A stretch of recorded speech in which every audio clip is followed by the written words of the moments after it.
vois Marie qui est là, Mathias aussi. Donc, je laisse la parole à Marie et Mathias. Donc, Marie est conseillère technique et pédagogique au Radia en France et Mathias est conseillère en ingénierie pédagogique et ils vont animer ensemble la deuxième table ronde qui est sur les besoins des apprenants et les dispositifs de formation. On est à 15 heures, donc parfaitement à l'heure. Merci, à vous la parole. Bonjour, donc moi je suis Marie Laparade, donc je travaille au Radia et en fait comme tous les formateurs du Radia, je suis également sur le terrain depuis 2005 et donc je travaille avec des publics migrants scolarisés ou non scolarisés. Et en fait, c'est le fait que nous soyons tous sur le terrain qui fait que nous avons une certaine légitimité dans le travail que nous proposons au Radia. Je passe la parole à Mathias pour qu'il se présente. Merci Marie. Écoute, j'ai pas grand-chose à dire de plus. En tout cas, mes activités du Radia sont une de mes activités parmi d'autres. J'interviens aussi notamment sur l'accompagnement des centres qui sont financés par l'OFI pour la formation des migrants. Et puis également sur d'autres activités, j'interviens à France Éducation Internationale, notamment au Belk, voilà. Et effectivement, moi j'ai commencé à travailler sur ces questions-là depuis 2007, un parcours au cours duquel j'ai eu l'occasion notamment de rencontrer Hervé Adami et d'autres personnes comme Mariella de Ferrari qui ont beaucoup travaillé sur ces questions. Alors, je vais partager notre présentation, si c'est bon pour toi, Marie. Oui, vas-y. Alors, juste, excusez-moi, juste un petit temps. Donc, il faut juste que la barre se déplace pour que je puisse vous mettre. Ah non, je vais faire comme ça. Voilà. Donc là, à l'occasion de cette deuxième table ronde, on va vous parler, on va centrer notre présentation davantage sur les fiches pédagogiques qui sont qui font partie du projet focal qu'on vous a présenté tout à l'heure. Et donc, ces fiches pédagogiques s'articulent avec l'état des lieux d'une part et les modules de formation de formateurs d'autre part que Jonathan a présenté en détail. Et l'idée, en fait, vraiment, le rappel de la finalité de ce projet et de ces fiches, c'est d'améliorer globalement la formation de formateurs à destination de tous les profils. C'est vrai que quand on parle des formateurs, on parle aussi bien des bénévoles que des personnes qui ne sont pas bénévoles, qui ont été formées. Certaines personnes ont eu un parcours universitaire, d'autres pas. Et l'idée, c'est de les outiller avec des outils, des éléments adaptés pour exploiter les écrits du quotidien avec des adultes qui apprennent à lire et à écrire à l'âge adulte. Donc, à travers ces fiches, notamment, l'idée, les objectifs en fait qui sont visés cette fois-ci, les objectifs pédagogiques, c'est d'aider en fait et de permettre aux utilisateurs d'identifier en fait différents paramètres de la communication et de la communication écrite qui sont couverts dans l'exploitation des supports qui sont proposés, dont je vais vous parler, mais aussi de pouvoir implicitement, explicitement travailler des stratégies d'apprentissage. Bien sûr, ça fait partie d'un de ces paramètres, mais de favoriser le développement de la conscience graphophonologique, et donc d'entrer dans le code graphophonologique et d'entrer dans la production écrite au niveau A1. Alors, quelques informations concernant les étapes en fait je dirais, de réalisation de ces fiches. D'abord, en fait, on a commencé avec le Radia en réunissant notre réseau de partenaires associatifs au niveau national pour se concerter avec eux, pour identifier en fait quels seraient les supports écrits les plus pertinents à proposer en exploitation dans ces fiches pédagogiques. Et donc, à l'issue de cette concertation, on a sélectionné donc une vingtaine de supports et ensuite, en fait, on s'est mis à la phase de didactisation de ces fiches, phase qui s'est terminée par une première révision en interne et par une expérimentation par le réseau des partenaires du Radia. Et en même temps de cette expérimentation, on a commencé à diffuser ces fiches auprès de nos partenaires du projet Focal pour lancer la réflexion de leur adaptation aux différents contextes nationaux. Et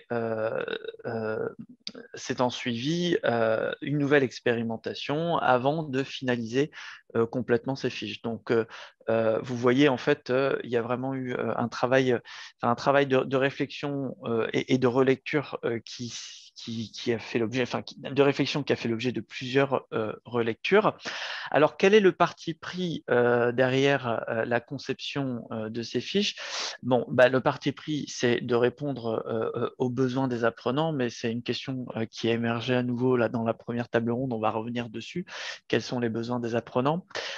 D'utiliser des documents écrits complexes du quotidien, parce qu'en fait, l'idée, c'est vraiment de proposer, c'est vraiment de donner des outils pour aider les utilisateurs, formatrices, formateurs sur le terrain, aider à traiter des documents authentiques qui comportent leur complexité avec des populations qui apprennent à lire et à écrire à l'âge adulte.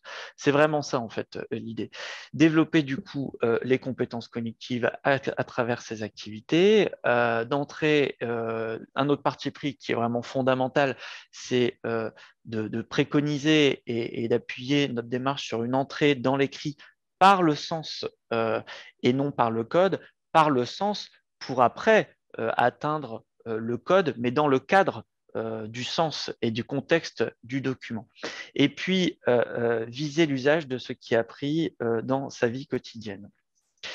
Alors, concernant, et puis je vais laisser la parole à Marie, concernant l'adaptation des fiches aux différents contextes nationaux de nos partenaires belges et luxembourgeois, eh bien, effectivement, les fiches qu'on avait préparées au départ ne pouvaient pas forcément être prises telles quelles, tout simplement parce qu'il y avait certains supports qui sont incontournables dans un contexte français, comme par exemple l'utilisation d'une borne d'achat de titres de transport et qui en fait qui est devenu obsolète par exemple pour un contexte belge ou luxembourgeois aussi il me semble, et puis certains documents qu'il a été nécessaire de remplacer tout simplement parce qu'il y a des variantes et l'idée en fait c'est quand même de donner aux personnes destinatrices de ces fiches leur donner des points de repère par rapport à des supports qui leur parlent.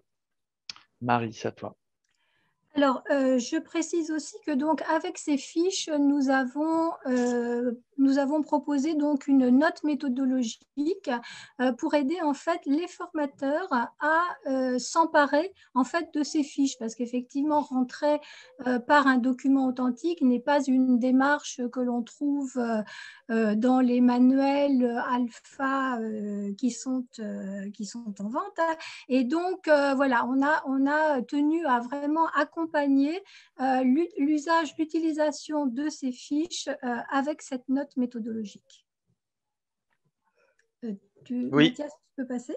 ça marche. Voilà, donc en fait, pour développer les stratégies d'apprentissage, on va proposer toute une gamme d'activités, de recherche, de manipulation tout au long des séances.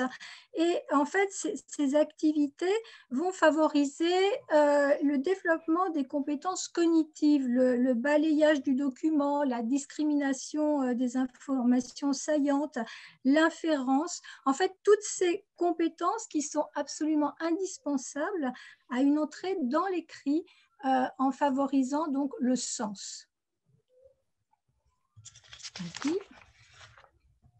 Voilà. Et donc, nous avons, comme l'avait dit, je crois, Elsa tout au début, chaque fiche pédagogique représente à peu près entre à peu près 8 heures de travail. Donc, nous avons proposer chaque fois une progression très rigoureuse pour aller en fait de la sensibilisation pardon, qui se trouve là en séance 1 sur la découverte de la thématique jusqu'au transfert de connaissances sur un nouveau document de même nature.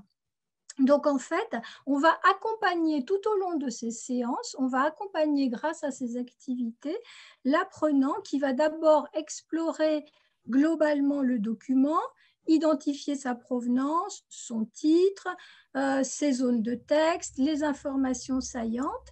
Et de là, on va l'amener en fait à repérer la segmentation des mots dans une phrase, puis en fait le découpage syllabique qui va être ensuite systématisé en phase d'entraînement. Il s'agit en fait donc pour chaque document de se constituer un stock de mots qui vont être utilisés, réutilisés et qui vont permettre de commencer à rentrer dans cette conscience phonologique. Voilà. Peut-être si tu permets que je rajoute quelque chose sur la progression.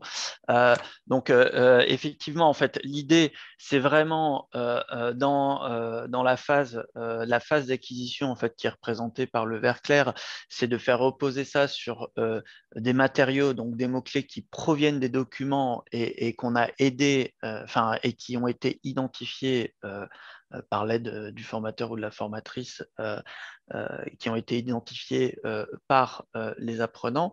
Et donc, en fait, ce matériau sert à la fois, en fait, pour les personnes qui vont le mémoriser, pour réutiliser, en fait, et réemployer des documents similaires, mais il sert aussi de matériau pour justement rentrer dans les mots, rentrer dans leur lecture, etc. Et là, en fait, le tableau qui s'affiche à l'écran, c'est le tableau qui est présenté au début de chaque fiche et qui représente en fait la progression des activités d'une séance à l'autre. Alors en fait, par rapport, je dirais, à l'unité didactique standard qui exploite un document en partant de la mise en route ou de la sensibilisation qui passe par l'anticipation, la compréhension globale, la compréhension détaillée, l'acquisition avec la systématisation, la conceptualisation et le réemploi. L'idée, en fait, là, c'était d'aller plus loin et de proposer une progression en spirale, c'est-à-dire, en fait, d'étaler la progression pédagogique de cette unité didactique sur plusieurs séances en faisant des allers-retours à chaque fois, mais en allant à chaque fois un petit peu plus loin et en optant en fait pour cette stratégie pédagogique. L'idée, c'est déjà de respecter aussi le fonctionnement cognitif du cerveau qui apprend mieux quand on lui laisse des temps de pause, des temps de repos avant de revisiter quelque chose, et justement des choses, en fait, des points qu'on approfondit au fur et à mesure. Donc, plutôt que d'avoir une fiche et un document qu'on exploiterait en 1 ou 2 séances, l'idée, c'est de l'étaler. Alors là, pour l'exemple de la fiche, c'est 4 séances, mais je crois qu'il y a certaines fiches qui peuvent aller jusqu'à 6 séances. Donc ça fait partie aussi des partis pris en fait pour lesquels qu'on a opté dans la conception de ces fiches. C'est bon, Marie, pour toi? Oui, alors je dirais juste qu'un autre parti pris, c'est qu'on s'adresse à des personnes qui ont au moins un niveau de compréhension au moins A1. Hein. On n'est pas à l'oral, on n'est pas du tout sur des publics complètement débutants à l'oral. Il faut que les consignes, les mots, aient du sens pour eux. Hein. Donc il y a ce parti pris au départ d'un niveau minimal à l'oral. Oui, parce que l'idée, en fait, c'est que le matériau par lequel on leur fait découvrir l'écrit doit être du matériau qui est connu et compris à l'oral. Ça, effectivement, c'est fondamental pour nous. C'est bon pour moi. Yes. Alors, du coup, nous allons pouvoir ouvrir cette seconde table ronde pour laquelle nous réunissons cinq experts que je vais présenter. Alors, si c'est nécessaire de reprendre des éléments de présentation, excusez-moi, et n'hésitez pas à reprendre la parole pour apporter des précisions ou des modifications. Donc, nous accueillons bien sûr Sylvia Lucchini, de l'Université catholique de Louvain en Belgique. Sylvia est responsable académique du certificat français langue étrangère en collaboration avec Proforal. Et ces thématiques de recherche sont l'ingénierie didactique des dispositifs d'acquisition des langues, du français en particulier, français langue étrangère, français langue de référence, français langue d'enseignement. Et elle focalise beaucoup ses travaux sur les questions de l'apprentissage, de la lecture et de l'écriture. Elle est titulaire du séminaire de méthodologie de la recherche en français langue étrangère et français langue seconde à l'Université catholique de Louvain. Elle a en charge un cours sur l'ingénierie de la formation en enseignement du français langue première, du français langue étrangère et du français langue seconde, un cours sur l'enseignement du français aux jeunes issus de l'immigration et un cours sur la didactique du français langue étrangère et de l'interculturel. Nous accueillons également Hervé Adamy de l'Université de Lorraine. Hervé Adamy est professeur et chercheur et il intervient également dans le laboratoire LATIF, laboratoire qui s'appelle l'analyse et traitement informatique de la langue française. Nous accueillons ensuite Mary Vandenbrandt du Centre de formation et de développement de Genève.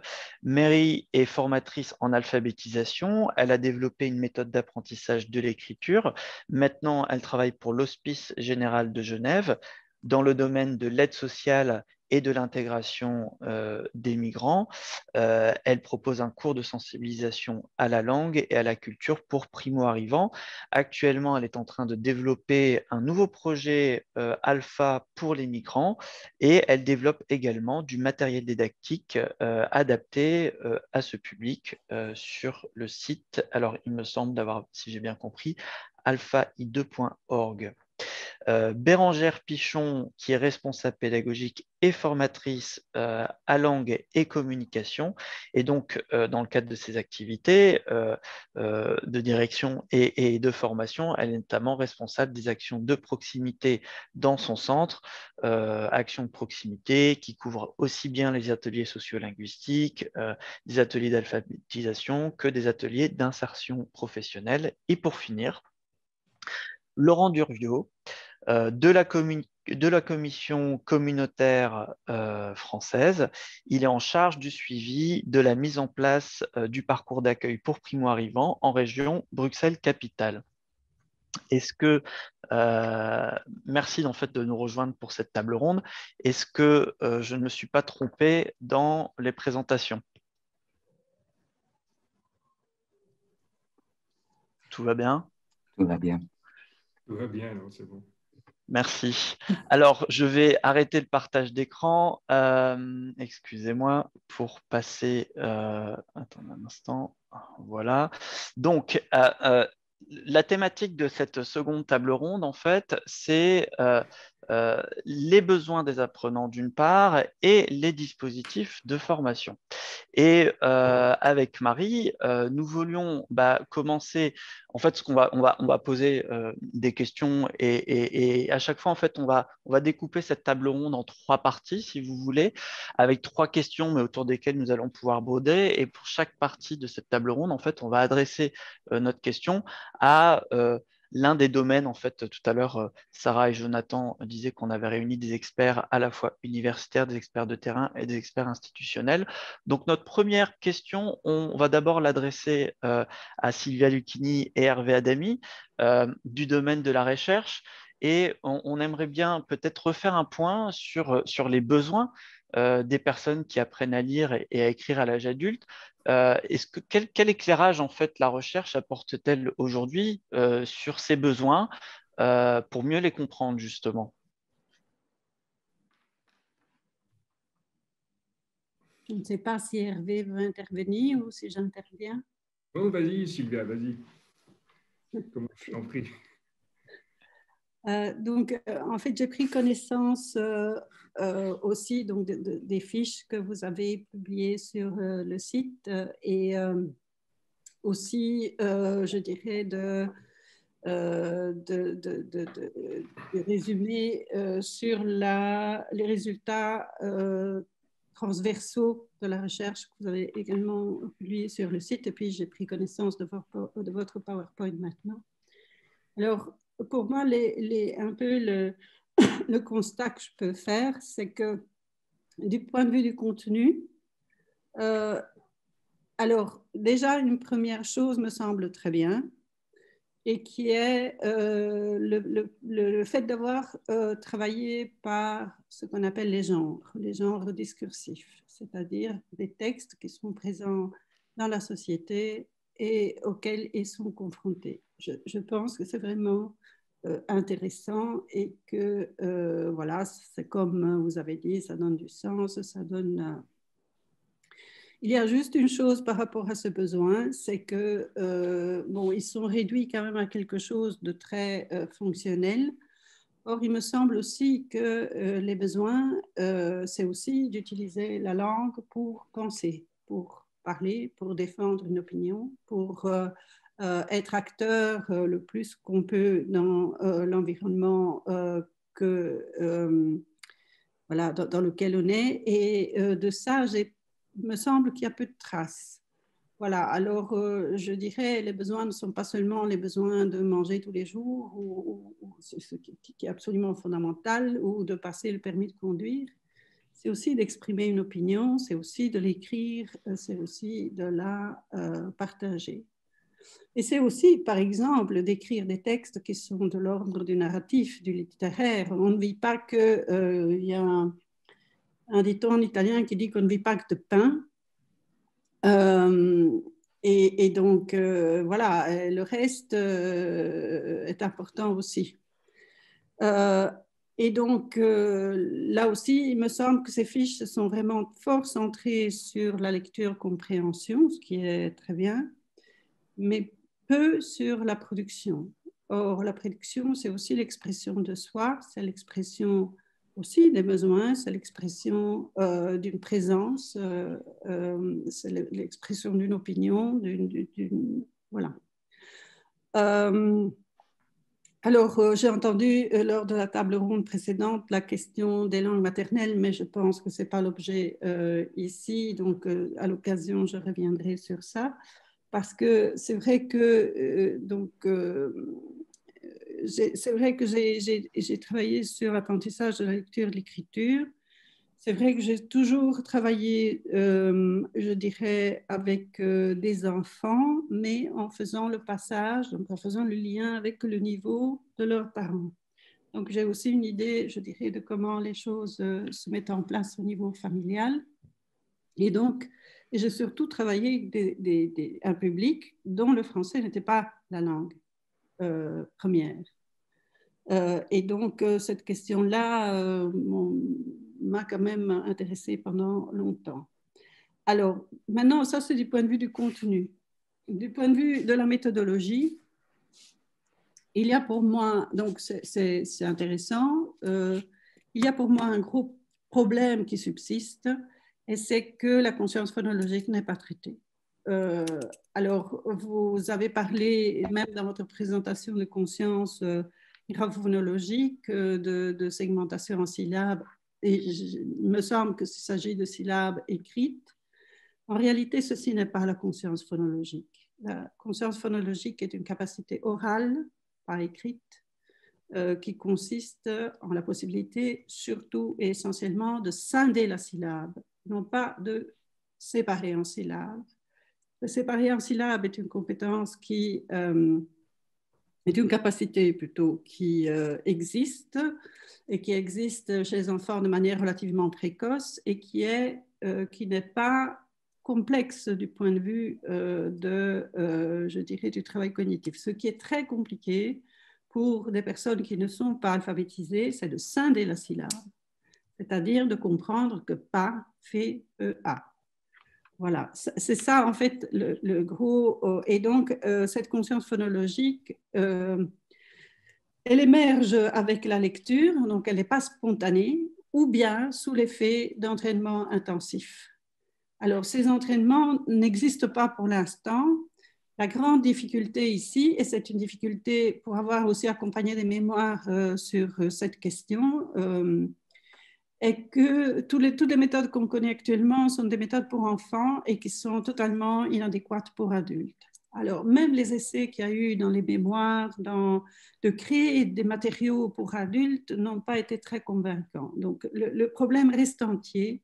Et pour moi, si on veut vraiment avancer du point de vue, je dirais, de la méthodologie, en sachant que le travail sur les genres remet du sens, remet effectivement l'accent sur l'utilisation concrète des textes, mais du point de vue méthodologique, il y a un énorme vide qui n'est toujours pas comblé et qui est comment forme-t-on à la conscience phonologique ce public.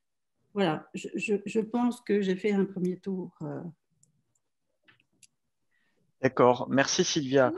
Si je récapitule en fait les idées principales, effectivement, concernant les besoins des personnes qui apprennent à lire et écrire à l'âge adulte, vous me dites si vous me reprenez si jamais je ne suis pas juste. Donc certes, du fonctionnel en travaillant sur des besoins concrets liés à des formes discursives, mais pas que, intégrer aussi également l'utilisation de la langue pour penser, pour l'expression de l'opinion, etc. Et davantage traiter la question la question du développement de la conscience graphophonologique. Et un autre point aussi qui me semble ressortir de ce que vous dites, c'est absolument le besoin que les matériaux qui sont développés à l'attention de ces populations qui apprennent à lire et écrire à l'âge adulte soient des matériaux adaptés à un profil d'apprenant adulte. C'est bien ça, si je résume? Juste une petite précision, parce que oui. je dirais, je ne veux pas. C'est que d'un point de vue, je dirais, technique, si je puis dire, la conscience graphophonologique n'existe pas. Mm-hmm. C'est soit de la conversion graphophonologique, ce qui est en réalité ce que vous faites. En tout cas, ce que j'ai vu dans les fiches, après, je ne sais pas très bien comment on fait, donc ça, c'est de la conversion graphophonologique et qui est tout à fait fondamentale aussi. Mais la conscience graphophonologique n'existe pas. On parle de conscience phonologique ou de conscience phonémique. Et c'est oral, donc l'écrit n'intervient pas du tout. Et même si segmenté en syllabes l'écrit, ce n'est pas ça la conscience phonologique, puisque c'est une compétence uniquement orale. D'accord. Mais est-ce que cette conscience phonologique ne se développe pas justement à partir de supports audio à minima et dans le cadre d'activités qui portent sur le développement des compétences liées à l'oral? Tout à fait. Mais là, en tout cas, dans les fiches, je ne les trouve pas. Vous parlez de graphophonologie, mais la graphophonologie n'est pas la conscience phonologique. Alors, c'est en fait le gros problème pour moi, et c'est même la difficulté, c'est de faire passer ça aux formateurs. Qu'est-ce que c'est que la conscience phonologique? Comment on la développe? Et à quoi elle sert? Et donc de prévoir des entraînements de ce type de capacité, je dirais indépendamment de l'écrit, c'est de l'oral, la conscience phonologique. Tout à fait, c'est lié au travail de l'oral. Oui. Hervé, est-ce que vous souhaitez réagir, apporter des compléments par rapport à ce que partage avec nous Sylvia concernant cette question des besoins? Et Mathias, on peut se tutoyer parce que la dernière fois. On se tutoyait, oui, c'est vrai, ça fait longtemps, mais ok. Voilà, ça fait longtemps, mais bon, c'est toujours. Oui, c'est simplement. Donc, bonjour Mathias et bonjour à tout le monde. Ce que je voulais simplement préciser, ce que tu disais, Mathias, au début, ce qu'apporte la recherche, etc. Et j'aime pas trop cette position de surplomb comme ça. Nous sommes dans le panthéon et nous apportons la vérité à tout le monde. Moi, je ne me place pas de ce point de vue-là. Bon, j'ai entendu aussi l'autre table ronde attentivement, j'ai écouté ça. Et puis, de mon parcours personnel, moi, je suis resté 10 ans formateur d'adultes, donc le terrain, je le connais et j'y suis toujours. Voilà, j'y étais encore ce matin avec un organisme de formation, parce qu'effectivement, tout ce que j'ai entendu, on ne peut pas travailler comme ça sans voir un petit peu ce qui se passe sur ces terrains-là. Donc, voilà, déjà pour dire. Ensuite, sur la question que vient d'évoquer Sylvia, je ne suis pas d'accord. Sur la question de la conscience chronologique, oui, et c'est absolument nécessaire. C'est ce que j'écris et ce que je dis. Mais on peut très bien, ça c'est une piste de recherche. Tu disais, Mathias, ce qui se fait, c'est justement quelque chose qu'on est en train d'explorer et à partir de travaux qui se font précisément en partie à Bruxelles. C'est les travaux de José Moraes, qui était à l'ULB.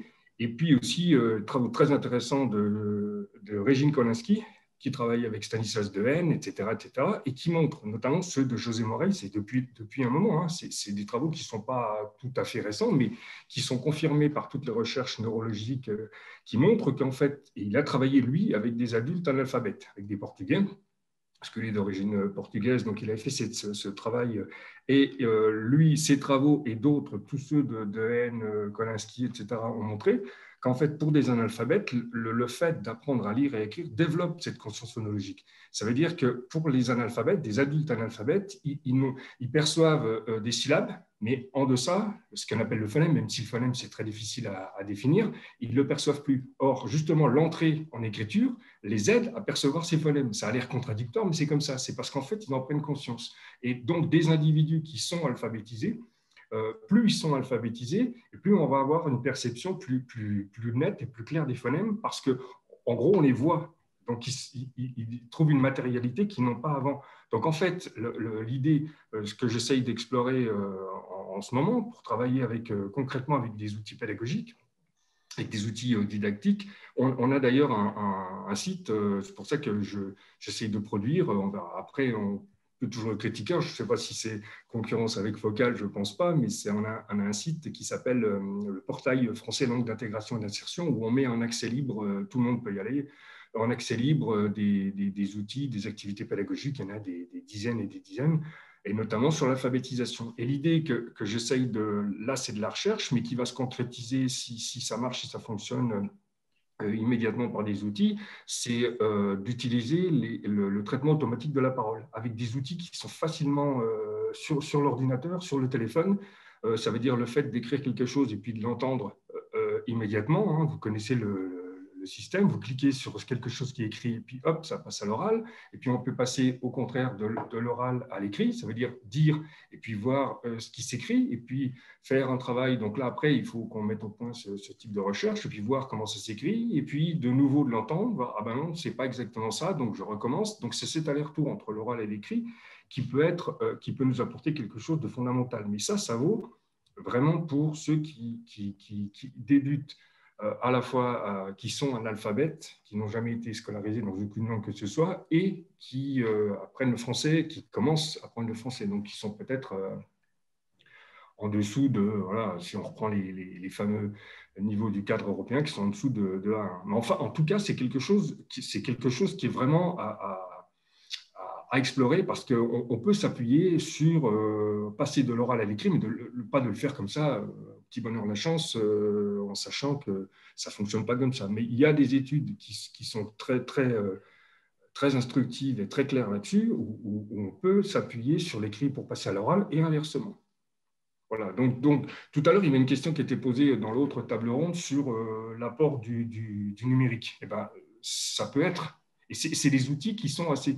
on commence à explorer ce travail-là, on fait des petits essais avec des étudiants, on essaye de voir un petit peu sur le terrain. C'est vraiment en plus des outils qui sont sur le téléphone, sur le téléphone mobile, sur un traitement de texte sur ordinateur. Donc c'est vraiment très très facile d'utilisation.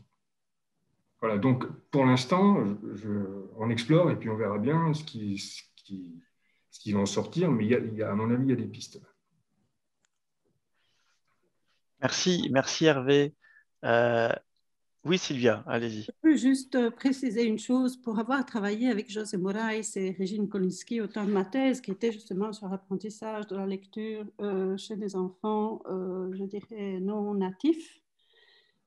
Alors, la question, c'est vrai que la lecture développe toutes les capacités, développe la conscience phonologique en plein.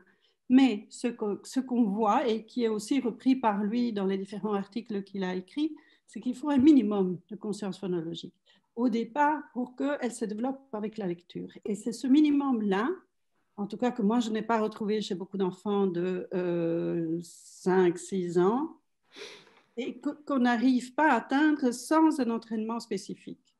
Et sur ce point-là, il y a un accord, je dirais, général même de leur part. Donc, je pense que c'est ce niveau minimum qui permet de comprendre ce qu'est l'écrit et qui en fait permet ensuite un développement complet de la conscience phonologique. Mais donc, il y a des capacités initiales qu'il faut avoir et qu'il faut entraîner. Voilà, je voulais juste préciser ceci. D'ailleurs, le fait qu'on insiste sur un prérequis, même si au niveau A1, la conscience phonologique, elle reste encore très élémentaire, mais le fait qu'il y ait un prérequis d'oral pour pouvoir commencer à travailler ces fiches va dans l'idée en fait que déjà elle commence à s'installer, même si bien sûr ça suffit pas, mais que ça fait partie du travail de l'oral. En fait, toute seule, elle ne s'installe pas. Oui. C'est ça aussi ce que José Moraes a affirmé pendant. Il n'y a pas de. Je dirais, ce n'est pas un développement naturel. Voilà, oui. La conscience phonologique est développée par des mères alphabétisées qui jouent avec leurs enfants de 10 000 manières et qui installent avant la lecture ce minimum de conscience phonologique. Mais les mères analphabètes, justement, ne sont pas capables de le faire, puisqu'elles-mêmes n'ont pas cette notion des phonèmes. Et c'est ça le lien entre les enfants, je dirais, qui doivent être alphabétisés et des parents non alphabétisés. Merci Sylvia. Mary, vous souhaitez prendre la parole? Oui, en fait, ce que je constate souvent quand je parle avec des collègues qui ne travaillent pas avec le public alpha, c'est qu'il y a souvent une confusion entre prononciation, savoir prononcer les mots correctement ou les sons du français correctement, et la conscience phonologique. Quand je parle de conscience phonémique ou conscience phonémique, on me répond souvent qu'on le fait déjà parce qu'on travaille la prononciation, alors que ce sont deux choses complètement différentes. Voilà. D'accord, merci, merci Mary. Et alors justement, en fait, par rapport à cette question donc des besoins, si on réélargit, dans le cadre de vos interventions, Mary, Bérangère, de quelle façon en fait vous en prenez compte dans vos choix pédagogiques justement, et ça se traduit et dans l'élaboration de vos propositions pédagogiques en fait. Comment est-ce que vous procédez? Alors, je commence. En fait, je suis un peu démunie face à ce défi parce que je n'ai pas beaucoup d'outils. Donc, ce que j'essaie de faire, c'est que quand on travaille le vocabulaire avec, par exemple, des images, je vais demander à mes apprenants quels sont les mots qui commencent par le même son.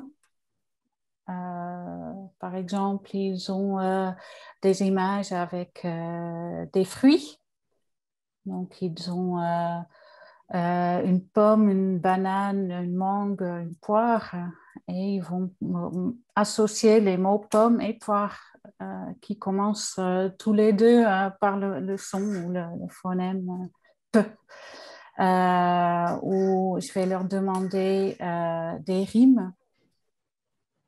Ce qu'ils trouvent toujours très, très difficile.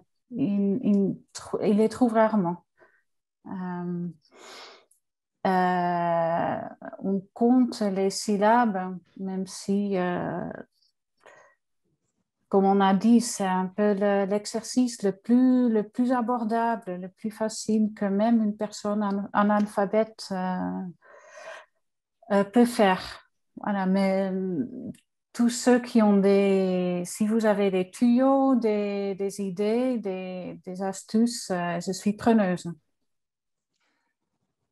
Ok, Mary. Peut-être on va demander à Bérangère de quelle façon elle tient compte elle prend en compte les besoins et comment justement elle traite.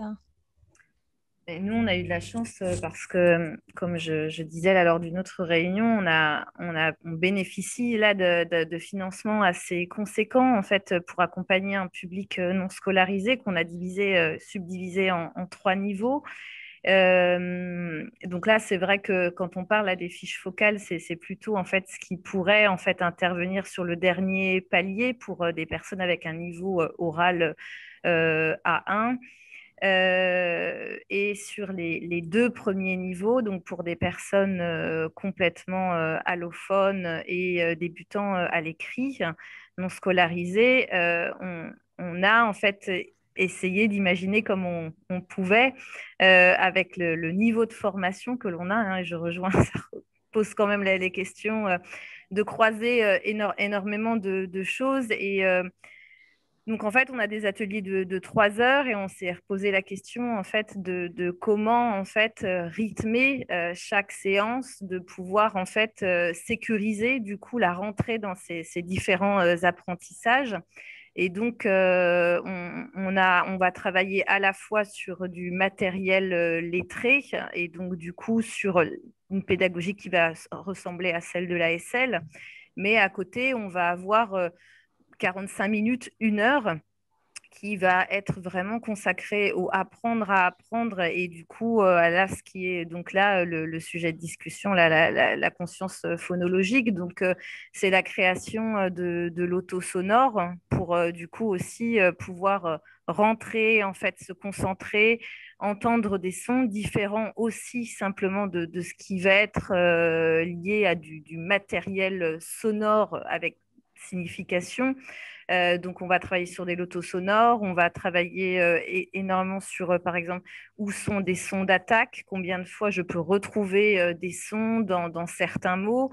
Et donc, les personnes vont pendant 45 minutes passer d'un atelier à un autre tous les 5 minutes. Hein, donc, ce sont des petites tables tournantes pour pouvoir développer du coup toutes ces habiletés pour petit à petit rentrer en fait on va voir le mot, la syllabe et puis après découper plus bas. On a pas mal pris de choses autour de la pédagogie Montessori. Donc, on s'est équipé en alphabet mobile aussi pour aller jusqu'à la décomposition des mots et pouvoir écrire sans être obligé d'utiliser un stylo parce que ça peut être très, très stressant pour ces publics. Donc, on part un petit peu dans plein de directions. C'est assez grisant parce on est libre et donc c'est très très chouette. Après, on aurait besoin en tout cas de pouvoir aussi confronter en fait nos travaux, la manière dont on a envie de développer certaines choses avec d'autres parce qu'on ne sait pas forcément si on va toujours aussi dans la bonne direction. On va être à l'affût et aux aguets de tout ce qui peut se passer sur le net et chercher aussi du tout près parce que là, je reprends en fait quels sont les besoins. C'est vrai que les formateurs, ils ont un temps plein, c'est 25 heures. Donc, ça laisse très, très, très peu de temps aussi pour pouvoir préparer, didactiser les choses. Donc, ils ont besoin, en tout cas, d'avoir aussi des supports. Et ça manque énormément. Voilà, c'est le point. Et enfin, un dernier besoin, par contre, que je voudrais vraiment mettre en avant. Tout ça fonctionne si aussi on a des personnes qui sont accompagnées et qui ont un entourage autour. Donc là, un emploi, un logement, des assistantes sociales qui leur permettent d'être là et d'être présents. Vous l'indiquez hein, sur les fiches focales, hein, voyez, on va retrouver des choses en spiralaire. Ça veut dire qu'il faut être là à la séquence numéro 1 et à la séquence 2, à la séquence 3 et à la séquence 4 pour que ça fonctionne. Ça veut dire une disponibilité. Et donc, tout ça, on peut avoir les matériaux les plus formidables possibles. On a besoin aussi d'avoir ce public, et c'est un public qui est très fragile, très précaire. Et donc, du coup, pour avoir cette disponibilité, il y a besoin en fait d'une sécurisation du parcours d'apprentissage.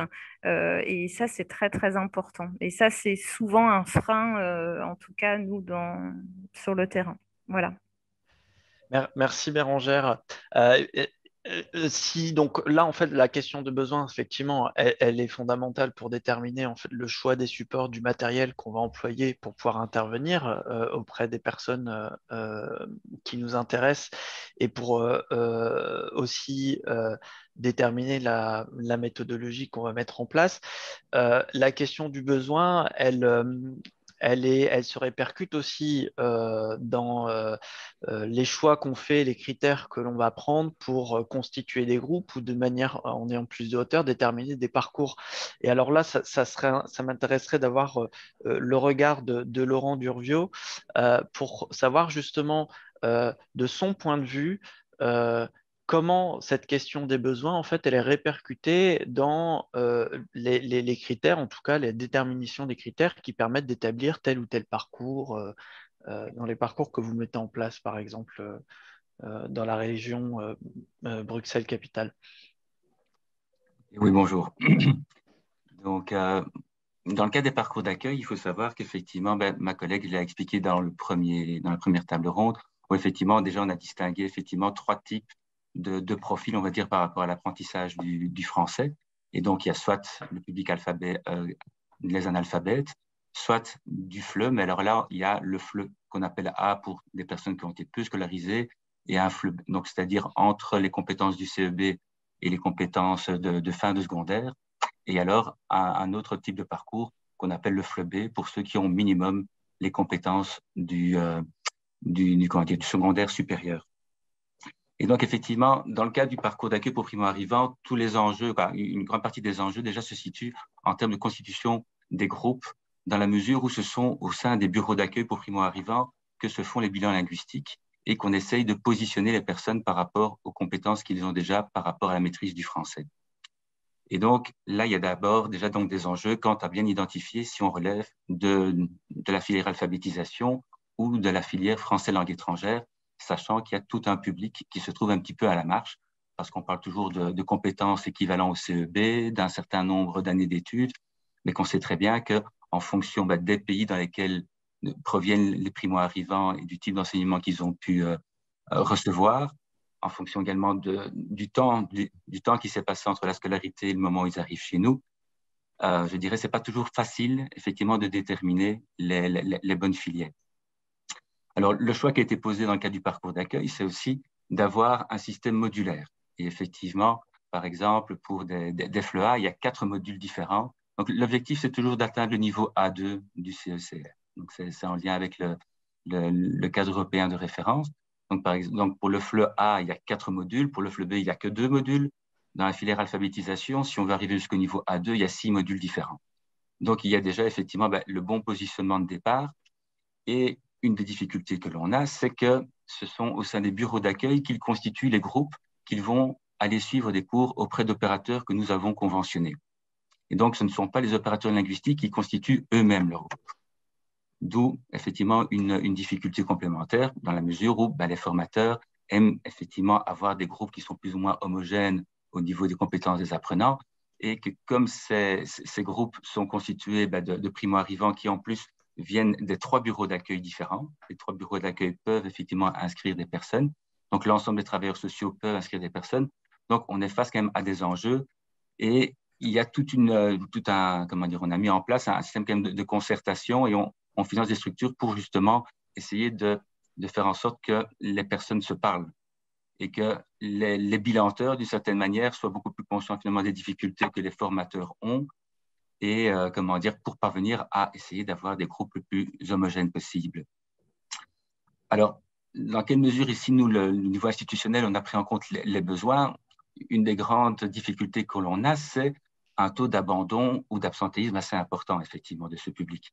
Ça a été soulevé juste à présent. Effectivement, le public primo-arrivant qui arrive, ils ne maîtrisent pas le français, mais ils ont toute une série d'autres, difficultés face auxquelles, effectivement, ils doivent répondre, des problèmes de logement, des problèmes de garde d'enfants, des problèmes administratifs, de type de séjour à devoir régler, qui font que la disponibilité de ces personnes n'est pas toujours optimale. Et d'ailleurs, une des réactions qui a été, c'est que, donc, initialement, si c'était des modules en journée, notre réglementation prévoyait uniquement des modules qui se donnaient à raison de 20 heures par semaine, si c'était en journée, et 7 heures si c'était en horaire décalé. Un des constats qui est remonté du terrain, c'est qu'effectivement, 20 heures par semaine, pour toute une série de personnes, ce n'est pas possible. Et donc, la réglementation a été modifiée en ce sens, et donc maintenant, on propose différents rythmes. Et ça va du 10 heures semaine, du 12, 16 heures, 20 heures semaine, pour permettre effectivement, en fonction des primo-arrivants et de leur profil, pouvoir leur proposer des formations où on peut essayer de s'assurer qu'ils soient présents le maximum du temps. Et quand j'entends effectivement l'importance effectivement dans les apprentissages d'aller par module, ça n'a pas beaucoup de sens si on a raté une séquence et qu'effectivement on a raté, je dirais, quelque chose. Donc il y a les rythmes qui ont été pris en considération. Une des difficultés aussi, c'était par rapport au public qui était déjà alphabétisé, mais il y a ceux qui ont été alphabétisés dans un autre alphabet que l'alphabet latin et qui ne maîtrisent pas l'alphabet latin et qui se retrouvaient, dans des groupes avec d'autres personnes qui, eux, maîtrisaient l'alphabet latin. Et donc, suite à des remontées du secteur, maintenant, on a mis en place des modules spécifiques alphabet latin qui vont se faire soit en amont des premiers modules, je dirais, de FLE, soit de manière, je dirais, concomitante et simultanée pour permettre aux personnes qui n'ont pas été alphabétisées de pouvoir maîtriser l'alphabet latin au fur et à mesure, je dirais, de leur apprentissage. Donc voilà, en gros, je dirais, une manière de résoudre, de répondre aux problèmes des besoins. Une autre manière aussi qu'on a fait dans la réglementation ici par rapport au parcours d'accueil, c'est finalement, donc à Bruxelles, il n'y a pas un seul secteur qui s'occupe de formation, que ce soit d'alphabétisation ou de français langue étrangère. Il y a une pléthore, je dirais, de politiques qui s'adressent à ces publics et qui est amenée, je dirais, à former des personnes, on va dire, primo-arrivantes. Nous avons donc le parcours d'accueil pour primo-arrivants, mais nous avons tous les services de cohésion sociale qui, depuis des années, donnent effectivement des cours, que ce soit d'alphabétisation ou de français langue étrangère, mais où là, l'alphabétisation n'est pas vue du tout exclusivement comme l'apprentissage de la langue, mais c'est vu de manière beaucoup plus large avec les compétences de calcul, les compétences informatiques, la citoyenneté, donc toute une série de compétences beaucoup plus larges. Mais donc, il y a également l'enseignement de promotion sociale, qui est plus vraiment de l'enseignement à proprement parler. Il y a le secteur également de l'insertion socio-professionnelle, avec des formations, je dirais, préalables à des formations qualifiantes. Donc, il y a vraiment beaucoup de politiques différentes qui peuvent offrir soit de l'alphabétisation, soit du français langue étrangère. Et donc, depuis peu, dans le cadre des parcours d'accueil, on a une série d'opérateurs qui sont conventionnés spécifiquement et exclusivement dans le cadre, je dirais, des parcours d'accueil et qui donnent effectivement donc, ces cours sous la forme modulaire dont je vous ai parlé tout à l'heure. Mais on a également ouvert la possibilité de pouvoir effectivement soit s'adresser, par exemple, à Bruxelles Formation Langue, dont Mme Van Drans est la directrice qu'on a vue tout à l'heure, soit également aux établissements de promotion sociale, pour permettre effectivement, en fonction des projets spécifiques des primo-arrivants, de pouvoir apporter une réponse plus adaptée par rapport à ceux qui ont comme ambition effectivement de rentrer en formation professionnelle ou de reprendre des études et de pouvoir effectivement les diriger vers des structures qui vont plus facilement répondre à leurs besoins en fonction donc des projets qu'ils ont pour l'avenir et leur installation, je dirais, en Belgique. Donc voilà, je crois que j'ai parlé beaucoup. Je vous ressens qu'il y a déjà... Merci Laurent. Merci. Voilà, j'espère avoir répondu à vos interrogations. Merci Laurent. Marie, je te laisse la main peut-être. Peut-être on va juste aborder, il nous reste 7 minutes, peut-être très rapidement. Sarah me dit qu'on peut tirer jusqu'à 16h05. D'accord. Alors, c'était justement sur cette question des ressources qui semble manquer. Alors là, je m'adresse à Mary et à Bérangère, quelles sont les ressources pédagogiques dont vous pourriez avoir besoin sur le terrain? Qu'est-ce que vous auriez envie d'avoir? Qu'est-ce qui vous manque?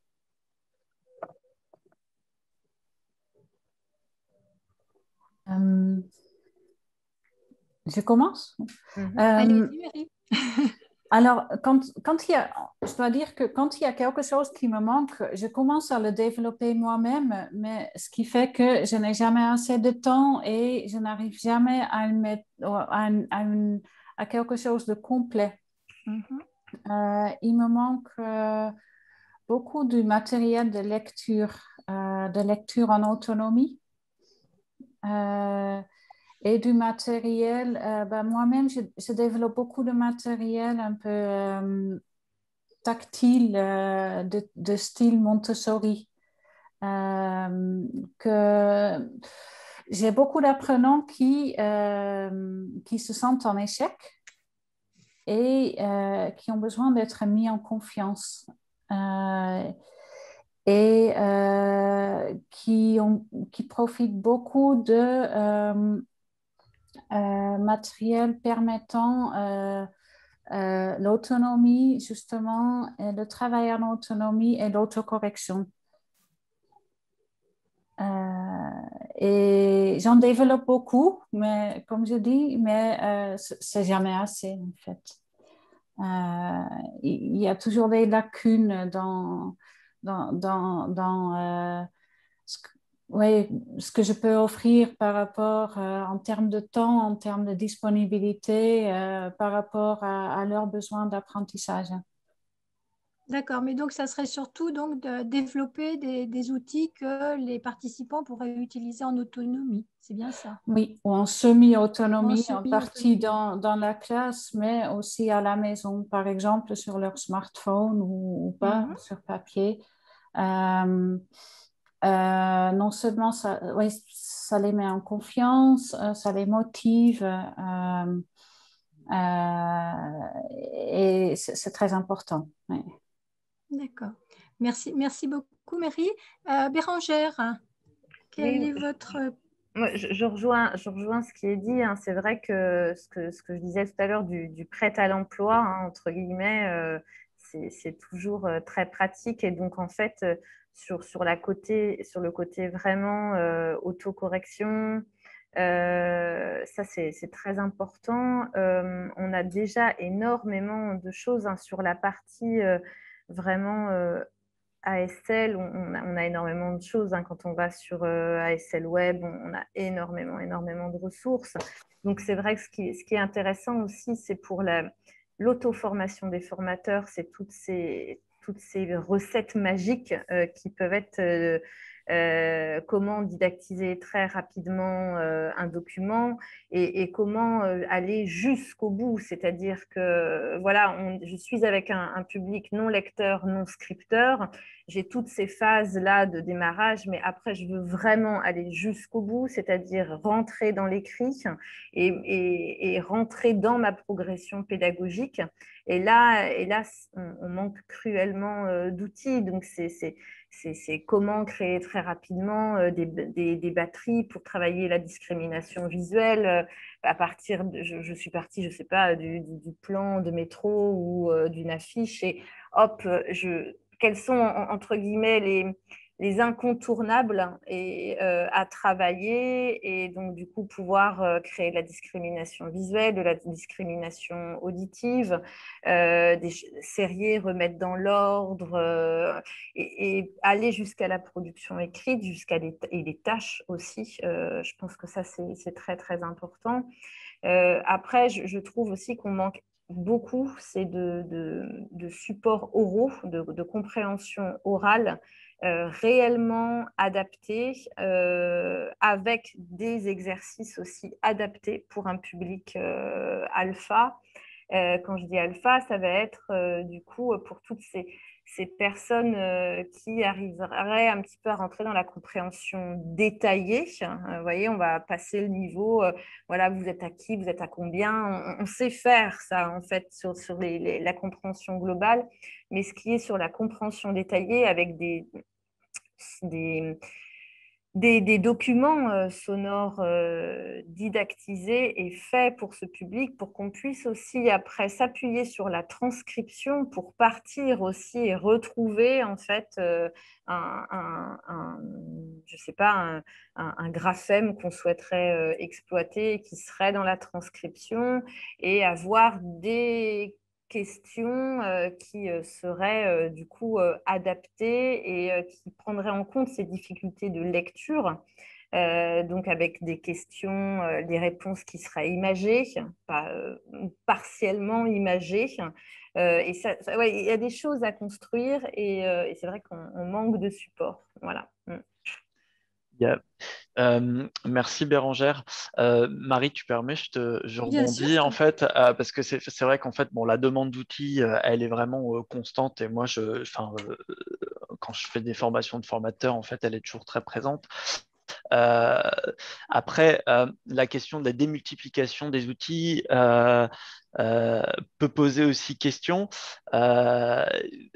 Sylvia, Laurent, Hervé, de vos points de vue, en fait, pour avoir, parce que tous les outils ne sont pas forcément pertinents, en fait, ça serait quoi vos recommandations pour des outils qui soient vraiment pertinents pour les acteurs sur le terrain? Alors, si je peux intervenir. Oui. Je pense que pour le moment, comme on le dit, il est très difficile de trouver des outils.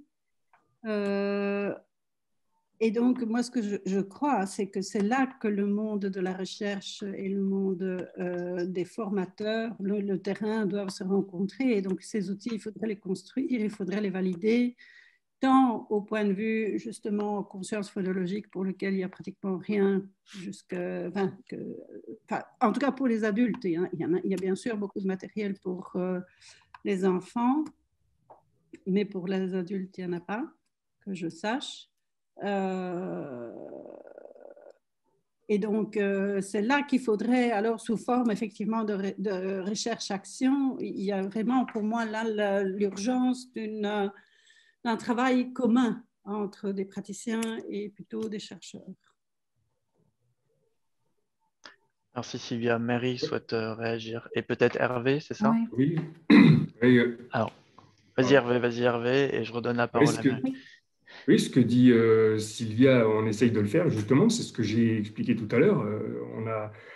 On a un portail, un site internet qui s'appelle le portail FL2I, Français langue d'intégration et d'insertion. Ce que je dis tout à l'heure, on fait exactement ce que dit Sylvia, c'est-à-dire que on met des activités en ligne parce qu'on a la personne qui est juste là derrière moi, de l'autre côté de la vitre que vous voyez, qui est en train de travailler là-dessus. On essaie d'avoir des financements régulièrement et on produit des outils qui sont mis en ligne directement. Et l'avantage, c'est que justement, ces outils, on a essayé d'avoir, c'est une interface, donc on a des retours de formateurs. Elle-même, la personne qui est là, chargée de l'ingénieur d'études qui est là, elle est elle-même formatrice à mi-temps, donc elle applique directement. Donc on a des retours constants du terrain, savoir si ça marche, si ça ne marche pas, qu'est-ce qu'on peut développer, quels sont les besoins. Donc, nous, la recherche-action, on l'a fait à travers. C'est pas simplement. C'est en ligne, ouvert, sans aucune restriction. Donc, on a des retours constants, puisqu'on est déjà sur le terrain, mais aussi par l'intermédiaire du portail FLI. Donc, on a des demandes, on a des demandes d'ajustement, des réflexions. Donc, voilà, on essaie de l'appliquer. Après, le truc, c'est qu'on prend le risque. Là, c'est université. Je sais ce que je fais. Je sais aussi qu'on peut prendre des risques, mais il faut le prendre. D'ailleurs, de dire, oui, mais alors, par rapport à ce que vous préconisez, par rapport à ce que vous faites, oui, mais là, ça ne va pas. Oui, on peut toujours chipoter, mais il faut prendre le risque à un moment donné. Voilà, de mettre en ligne et de se faire critiquer, de se dire ça c'est insuffisant, oui. C'est-à-dire que le site, il est une recherche-action en marche permanente. Et d'ailleurs, j'incite tous ceux qui rêvent utiliser, on attend des retours de formateurs, des retours de formatrices, des retours d'étudiants qui l'ont testé, parce que c'est comme ça qu'on va faire avancer les choses. Donc voilà, c'est tout. Ça existe. Ça marche. Enfin, ça marche. Si on marche. Merci Hervé. Je vois Sylvia qui indique effectivement avec son pouce qu'elle insiste sur les retours. Effectivement, c'est important qu'il y ait ces interactions. Ah bah oui, c'est indispensable. C'est clair. C'est indispensable. Mary, peut-être un dernier mot puisque vous leviez la main pour agir à cette question. Bon, je pense que c'est vraiment un des grands atouts de ces fiches pédagogiques, c'est qu'on peut les appliquer en Belgique, en France. En Suisse, on a encore une spécificité, c'est qu'on a les cantons. Donc, un apprenant qui est dans le canton de Genève n'apprend pas les mêmes vocabulaires que celui ou celle qui est dans le canton de Vaud, par exemple, alors que c'est à 40 km au maximum. Et je pense qu'on a vraiment besoin aussi de matériel adaptable et utilisable dans le contexte local. Et dans notre cas, ce serait cantonal. Voilà. Merci. Merci.